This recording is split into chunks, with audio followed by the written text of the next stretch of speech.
What are some of the typical mental health symptoms you see sir? క్యాన్సర్తో పోరాటం అంటే ఇంకా అయిపోయింది అనుకుంటారు చాలామంది.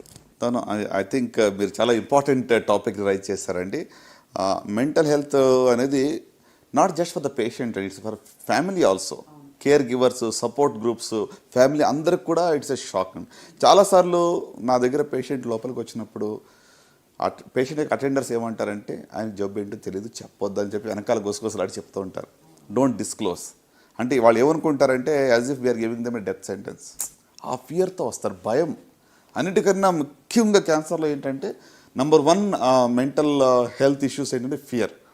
ఎంత భయం అంటే ఇంకా నా లైఫ్ అయిపోయింది, ఐఎమ్ రిటర్న్ ఆఫ్, ఇంకా ఇదంతా వీళ్ళేదో చేయాలి కాబట్టి చేస్తున్నాం కానీ నాకు ఇంకా హోప్ లేదు అనేటువంటి పరిస్థితులు వస్తారు. సో ఫియర్ అనేది చాలా ఎక్కువగా చూస్తుంటాం. సాడ్నెస్, డిప్రెషను, యాంగ్జైటీ, ఎలా ఉండిపోతుంది ట్రీట్మెంటు, నా జుట్టు ఊడిపోతుందా, లేకుంటే నాకు భవిష్యత్తులో అసలు ఈ జబ్బు నిజంగా నయం అవుతుందా లేదా, నా పిల్లల పరిస్థితి ఏంటి, ఫ్యామిలీ పరిస్థితి ఏంటి అని చెప్పి చాలా యాంగ్జైటీతో వాళ్ళు మా దగ్గరికి వస్తూ ఉంటారు. సో అంత మాత్రం సాడ్నెస్ ఉంటుంది. చాలామంది షాక్కి వెళ్తారు సడన్గా, అసలు అంటే డినయల్కి వెళ్ళే వాళ్ళు కూడా చాలామంది నేను చూస్తాను. ఇది డయాగ్నోసిస్ కరెక్ట్ కాదు, రిపీట్ చేయండి, మళ్ళీ బయాప్సీ చేయండి అని చెప్పి చాలామంది అడుగుతూ ఉంటారు. సో ఇట్లా వేరీడ్ ఫార్మ్స్ ఆఫ్ ప్రజెంటేషన్, భయంతో మొదలయ్యి యాంగ్జైటీతో ఉంటూ, లేక ఎంతో డిప్రెషన్ కానీ, లేకుంటే డినయల్ కానీ, లేకుంటే సమ్ కైండ్ ఆఫ్, అంటే వాళ్ళకి ఎట్లా అంటే sometimes it's mixed emotions వాళ్ళకి. అవును, అంటే కొంతమంది ధైర్యంగా ఉన్నట్టు ఉంటారు కానీ పైన outwardly they are acting as if they are very strong, but deep within they are very much scared. So అంటే ఒక అన్నోన్ ఫ్యూచర్, మనకు తెలియనటువంటి భవిష్యత్తు గురించి వాళ్ళు చాలా స్ట్రెస్కి లోనవుతూ ఉంటారు. సో ఇవి అంటే నిజంగా చెప్పాలంటే ఈ ఇష్యూస్ని పబ్లిక్గా మాట్లాడుకోవడం కూడా చాలా తక్కువ. Correct sir. People go through it, అందరూ దీన్ని అనుభవిస్తారు కానీ చెప్పుకోలేరు. దీన్ని ఎవరి దగ్గరికి వెళ్ళి హెల్ప్ తీసుకోవాలి, ఎలా చెప్పాలని కూడా తెలియదు. అట్లా చాలాసార్లు ఏమవుతుందంటే ఈవెన్ డాక్టర్స్ దగ్గర కూడా అంత ఎక్కువగా వాళ్ళతో టైం స్పెండ్ చేయడానికి వాళ్ళకి టైం ఉండదు. అవును. సో వచ్చి వాళ్ళని పంపించేస్తారు, వాళ్ళకి ఉన్న ఆ యొక్క నీడ్ని ఎవరు కూడా అడ్రస్ చేయటం లేదు. So I think the biggest gap నేను అనుకున్నది ఏంటంటే మెంటల్ హెల్త్కి సపోర్ట్ చాలా తక్కువగా ఉంది.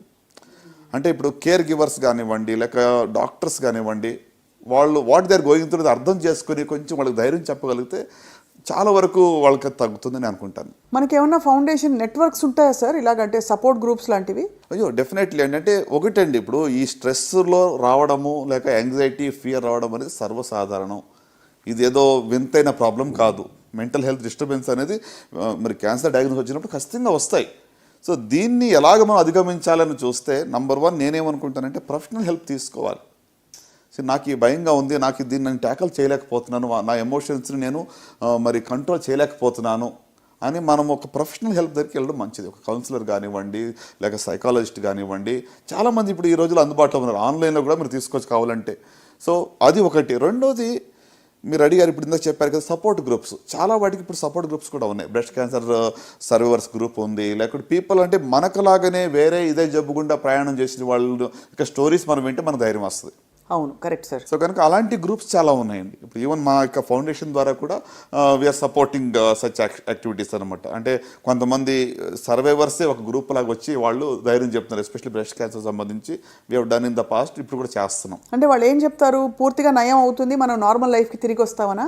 అంటే వాళ్ళు ఫస్ట్ థింగ్ ఏంటంటే ఈ యొక్క డయాగ్నోసిస్ గురించి మీరు అన్నెసరీగా స్ట్రెస్ అవ్వక. ఇప్పుడు ఫస్ట్ స్టేజ్ 1 డిసీజ్ ఉన్న వాళ్ళు కూడా ఇక రేపమ్మప్ప నేను వెళ్ళిపోతానన్న పరిస్థితులు భయపడుతూ ఉన్నారు. ఇట్స్ నాట్ నేను ఇప్పుడు ప్రతి క్యాన్సర్ 100% క్యూర్ చేస్తాము, నయం చేస్తామని I'm not give a wrong claim.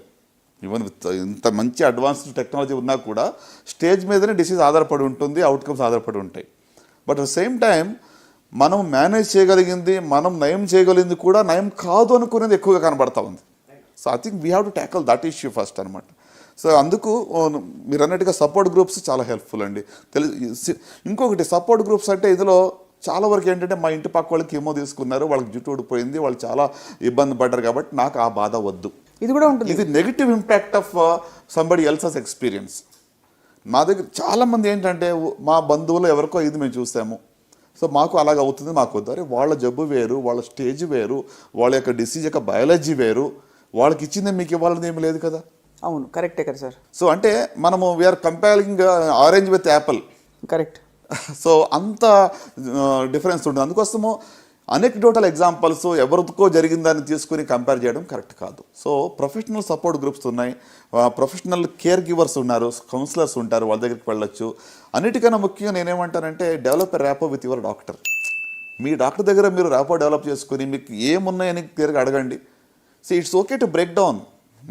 మీరు బాధ ఇప్పుడు డయాగ్నోస్ విన్నప్పుడు స్ట్రెస్ వచ్చినప్పుడు లోపల దాచిపెట్టుకోండి, ఎక్స్ప్రెస్ చేయకండి అని చెప్పట్లేదు. It's okay to cry, it's okay to express, చెప్పొచ్చు, బాధపడవచ్చు. అంటే అలా చేయడం వల్ల కూడా మీరు కొంచెం ఫ్రీ అవుతారు.